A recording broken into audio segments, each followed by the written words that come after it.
This black shirt is in honor of the subject of today's video, how to defeat ISIS. Right now, Congress is going to will start debating the president's request for use of force authorization for ground troops against ISIS.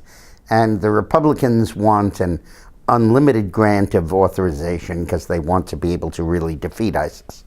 The Democrats want to dance around it, and they want a use of force, but not too much force, and only ground troops in self-defense or on rescue missions. And the president's probably going to split the difference in a typical ridiculous way and say, we're going to put forces in there, but not, they're banned from being there on an enduring basis, whatever enduring means.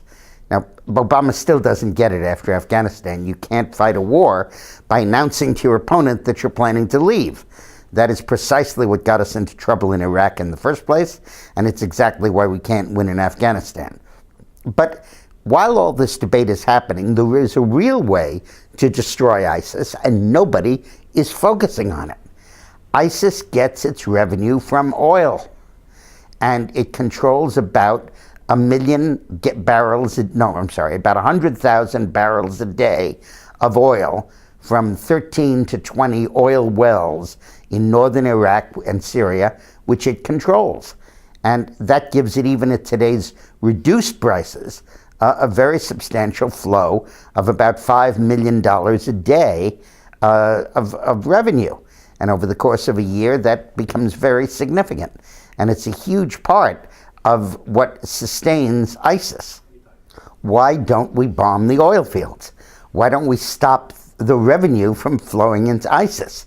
It's an awful lot better way of defeating ISIS than sending our troops into harm's way. Cut off the money supply. And why don't we do it? We don't do it for the same kind of screwed up, ridiculous reasoning that is leading to the limitations on the use of force resolution. We don't want the Iraqis to think we are putting their economic future at risk by bombing their oil wells. We want them to reconquer the oil wells and to continue to make money from them. Now, of course, Iraq's oil production capability, it used to produce in peacetime about 3.5 million barrels a day, and it's close to that. 100,000 barrels isn't going to kill them. And secondly, it is absolutely true that when we recapture those oil fields, the first thing ISIS is going to do, or the last thing they're going to do on the way out, is to blow them up. So if we blow them up now, which would not be hard to do, we can cut off that revenue stream. There is this feeling that human lives are expendable but not oil, that somehow or other we don't want to destroy these oil fields. It's okay to ask our young men and young women to risk their lives to defeat ISIS in the field. And then the environmentalists have this crazy thing that they're worried that if you blow up the wells, the emissions, the particulate emissions, will be such that they'll contribute to global climate change. Well, apart from the whole climate change debate, Saddam Hussein blew up Kuwait's entire oil capability, over 1,100,000 barrels a day, more than 10 times as much as we're talking about, and there was no permanent damage. It was cloudy over the Middle East for month after month because of that, but no ongoing permanent damage, and there wouldn't be from this.